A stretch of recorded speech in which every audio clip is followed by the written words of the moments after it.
Nyang Port Papa Ninanik Nunu. Nyang Port Mordage. Nija Turbo. Buddha Nunu Nini. Bala Berdia Nija Buddha Kora Ye Berda. We recognise Durable as the bosses of this country, and we're all sitting on that country. We're sitting not only physically, but we're historically, our communities sit on the long-standing traditions that have come before. We say they're bosses for this place. We respect them, and our hearts are happy to be here to see you today. One of the things that we do is we turn to Nyungar frames, to Nyungar language, to Nyungar, what some would call ontologies, cosmologies, epistemologies. There's some more grown-up language. We turn to more than that. We turn to really old Nyungar practices, and we talk about those together, the three of us. And as Jen mentioned before, we won't be able to get to all of them. There are about 10 ideas that we draw upon. Why, Jen? Some people would say, in a book about ethics or a conversation about community development, you should be talking about the history of colonisation, the importance of reframing, using decolonising lenses, the importance of a sustainable future, and the list of conceptual devices go on. If we're talking about ethics, you might expect us to be exploring informed consent, intellectual property, Indigenous knowledge sovereignties. We don't do any of that. Why, Jen, do we go to the conceptual ideas and the practices that we do, the Nyungar ones?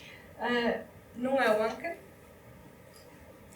Nunga Karich Bal Kanyanpa Kuli, Balkat Wara Wankan, Wajala Wankan Bal Wan. That should be clear to everybody, shouldn't it? One person taking notes. Let me translate.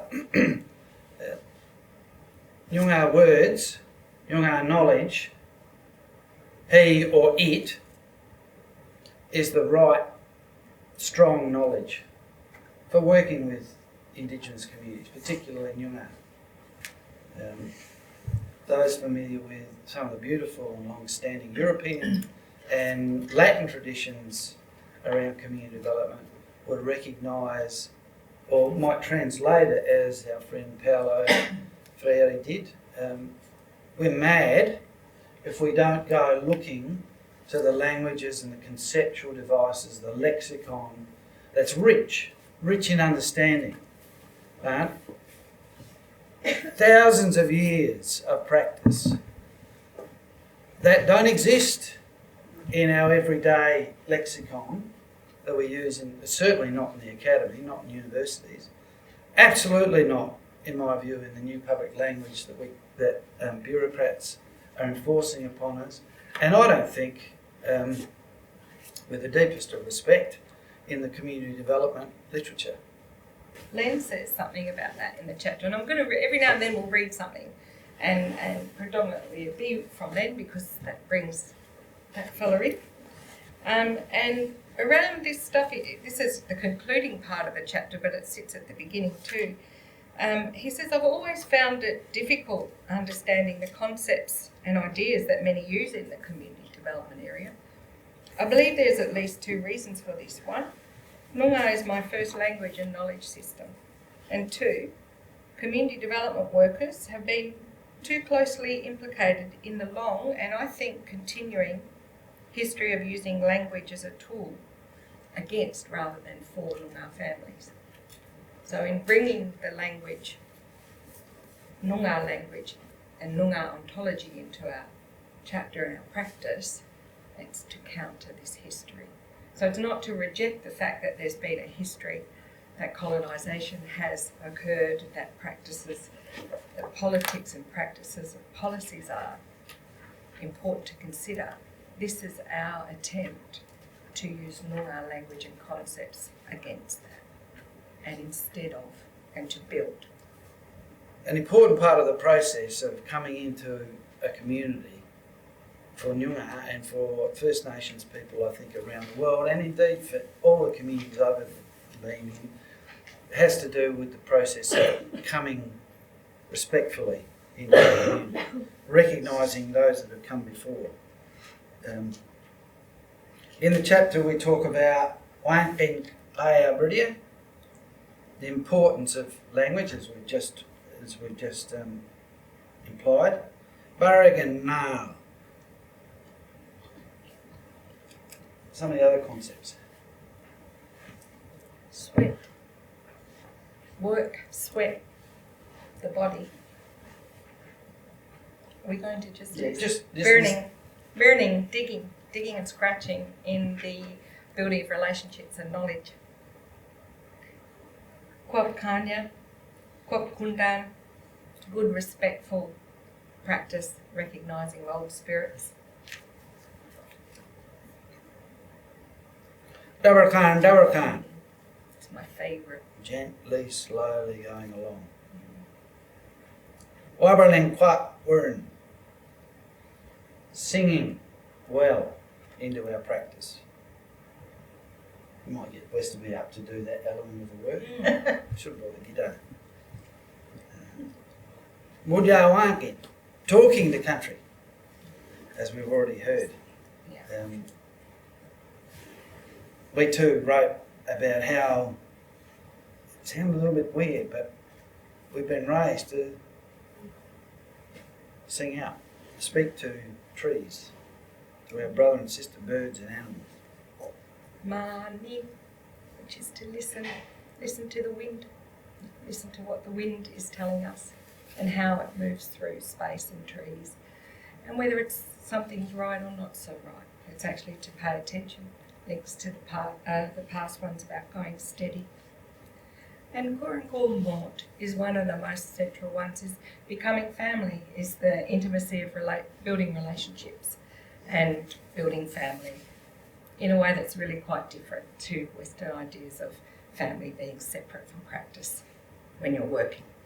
So, Jen, just because this is your expertise, let's start with sweat. oh, this is your expertise. I make the sweat and you think about it. No, well, when we talk about Nile, about sweat. Yeah, and that actually in communities that we've worked and where we've been educated is that that's important. The smell of the body is actually really significant, and sweating and scent is actually an integral part of relationship with each other and country, and introducing ourselves to country and spirits of country so it knows who you are. We write about this in the chapter, and it is and for many people not trained up in the ways of community, it does sound strange. And I was talking to Dave about it on the plane and saying, because we just flew in, it's a strange thing in that many people you're grown up to not sweat, to hide it, to make yourself smell different. It's a dishonesty in some ways.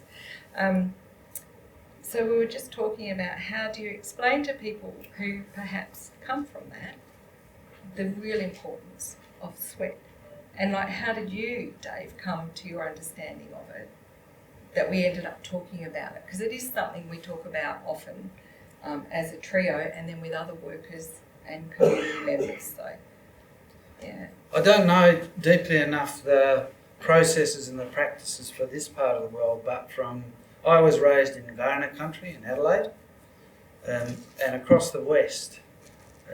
Every time I'm introduced to a new place, a part of the process involves taking sweat from your body and placing it on country. So I've been on trips down sort of a little bit on top of Maru country, where as you go into old places, young people are invited to take a pebble and put it under their arm. So the process of sweating as they move into this important old place, places there, some of my colleagues call it your DNA on the rock. And there are two processes that often, always, actually not often, we're invited to go through. One is to take that rock and to throw it into the water. The other is to take a mouthful of that water and to spray it. My understanding, what I've been taught, is that the old people for that country, the old spirits for that country, who have deep obligations, their obligations get stronger and stronger as they get older, and then when they pass away, their obligations are to take care of their family, that country. And the explanation we've been given is that their job is to be mistrustful of strangers. Strangers that they recognise really intensely by their voice, by the walk, by the gait, by where they travel, where they put their jenna, and importantly how they smell with their strange deodorants. Their job is to take those nice smelling people and to rain merry hell on them. Because they represent a danger to their family.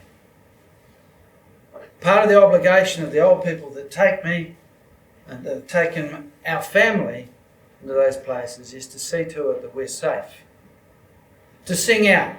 Always what happens is, in the Pilbara, Nura, Nura, saying hello to the country. And then to say in language who these visitors are. And they're harmless people, even though they might smell a bit funny. So your body, your sweat, carries your identity. It carries your intentions, or in some cases, your lack of intentions.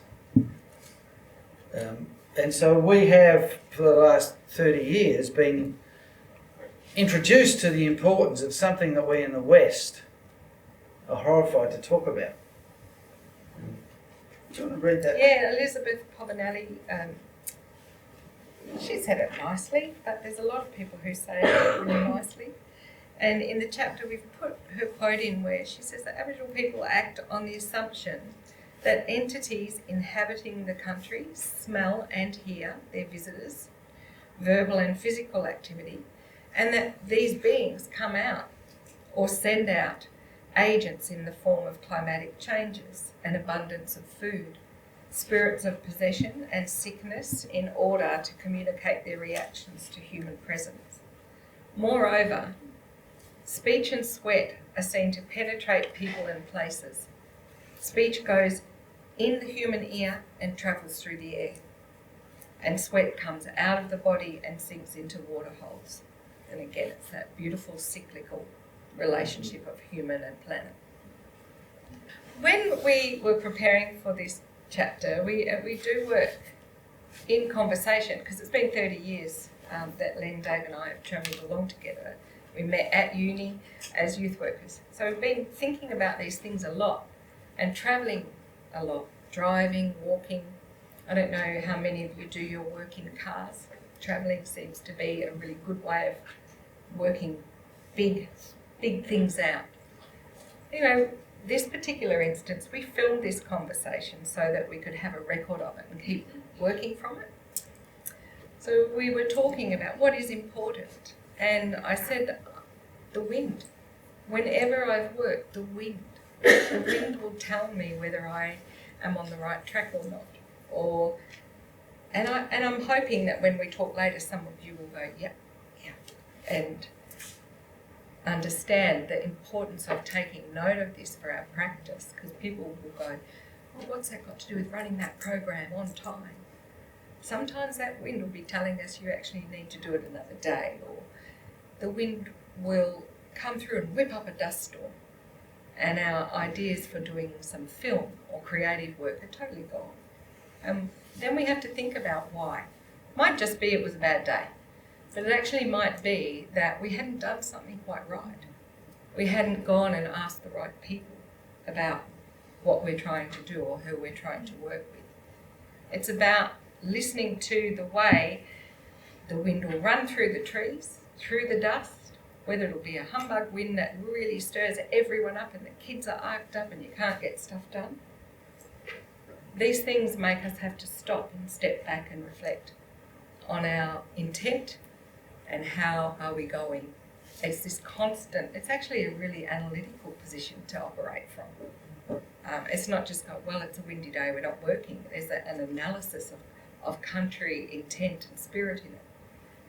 And so when we were talking about this, I said to Len, I listen to the wind, and I feel weird saying this, but it actually is a key part of my practice over the last years. And when we were out on country in Warburton doing work last year with children, that wind was a real telling thing. It really, really guided and slowed us down or sped us up in ways that we could never have planned for. So again, it's that being reflexive and understanding that what we intend may not be what we do. In Western Desert knowledge systems, I'm consciously wanting to talk about knowledge systems because sometimes when we talk about culture or stories, we diminish the length and the consequence of the emergence of those knowledge systems. We're talking about relying in our community development practice on very, very recent knowledge systems most of the time. Many of those knowledge systems are not real. And when we're asked to build engagement strategies or co-design processes, or governments talk about the importance of participatory partnership arrangements. These are remarkably new conceptual devices. Never mind how Monty Python-esque they often are. But we're talking here about very, very old knowledge systems. Often in the places we travel, the wind and breath of people and country is what causes ailments and conversely what can heal. So the Ngangkari of Central Australia, lots of their practice is built around breath and wind.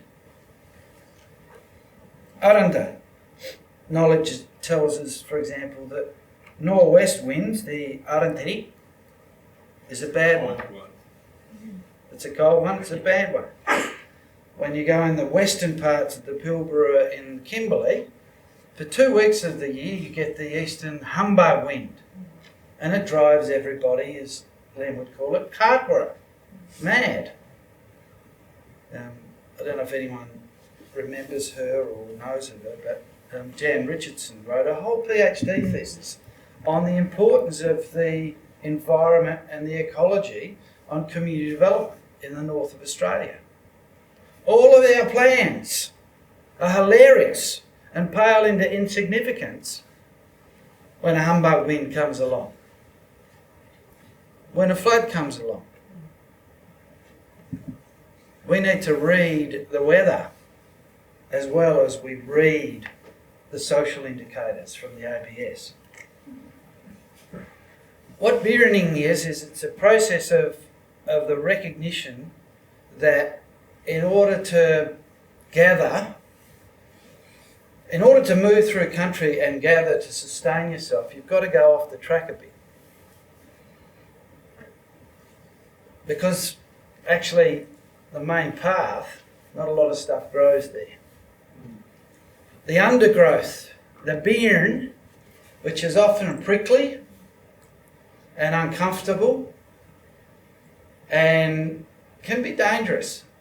That's where the big norns or the big black snakes live. We need to adopt a particular disposition. And we think that this is quite a significant philosophical and practice idea for Nyuma. That the way that we walk, the way that we hold our bodies demands almost that we walk like the emu. You can do the emu dance? No, you do that. The emu's foot is almost as if it walks with eyes in its toes. Yeah. So that we're attentive to where we are. The feet are searching as we're moving. That's it. Oh, I was doing my ankle. I like that because it's about the feet. Our sense of being on country is through our feet, not just our eyes or what we think we're seeing or what we saw on the map. This was where we're going. There's the flower. Those feet, the jinnah, and the paths that we make and follow of others are part of our practice. That we must be in our bodies, not always in our heads, that we see with our feet in the same way as an emu would looking through scrub feeling. And they can also turn their heads right back and see out of the corner of their eyes, which again is the thing about practice. That we as community workers seeking to be responsive often need to see and notice things out the corner of our eyes as we're moving forward. So we bring people along. Maybe the final thing that I wouldn't mind you talking for 2 or 3 minutes about, Jen, is the importance of becoming more. Living more. It's another practice that many other people talk about. You mentioned the importance of family, but it stands so incredibly against all of our compliance-driven, some would call it neoliberal practice, around distancing ourselves from relationships. And becoming family, it's part. Len is my brother. He is my son's uncle, father. This is a 30-year relationship. I am the mother to his daughters and the nanny to his children, grandchildren, and so on. And we have been able to have this relationship over 3 decades, and which also means we have, fisticuffs sometimes too, and we don't disagree, but it means we can actually really have robust talks and disagreements. That was metaphoric fisticuffs, by the way. Yeah, I don't It's do way that. too tough for me.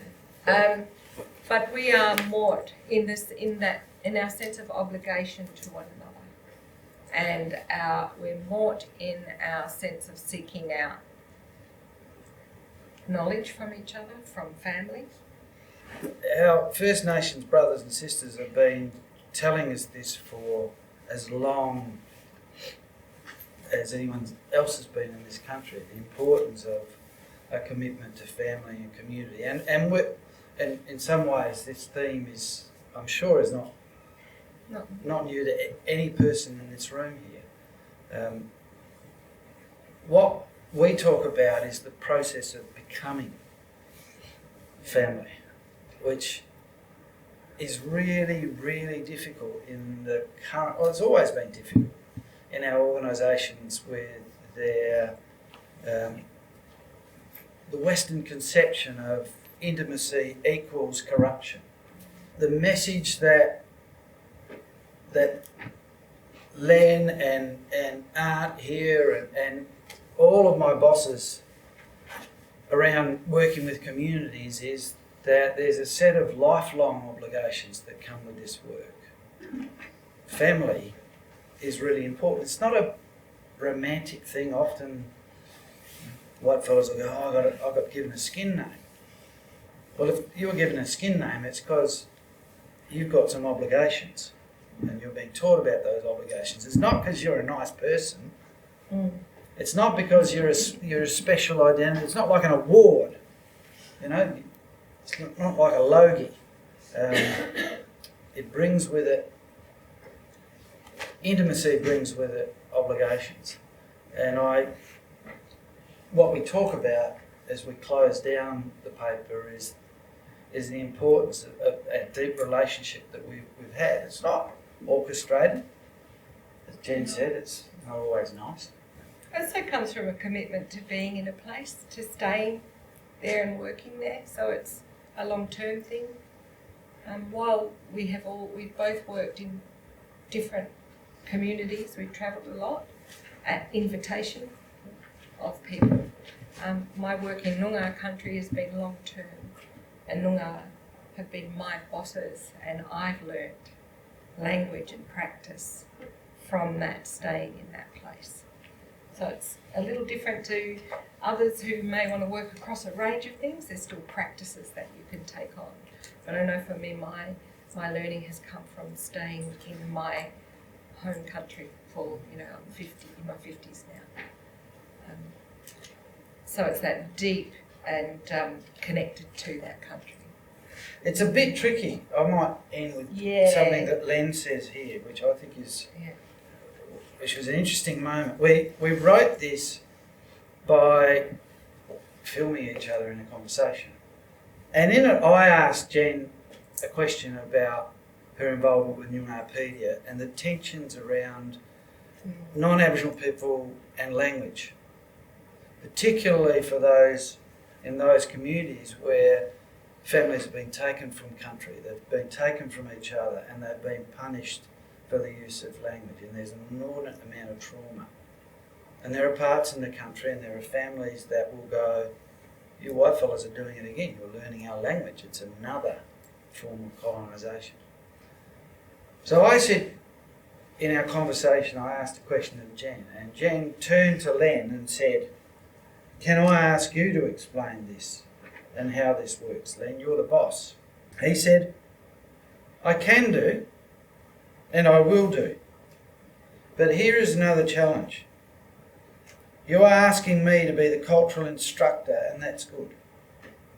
As I just said, we need to find ways to draw in Noongar as those who help lead the work. However, Noongar are not always going to be available to you. Across the nation, Indigenous Australians only represented 3.3% of the population, and not all of them have deep cultural literacy.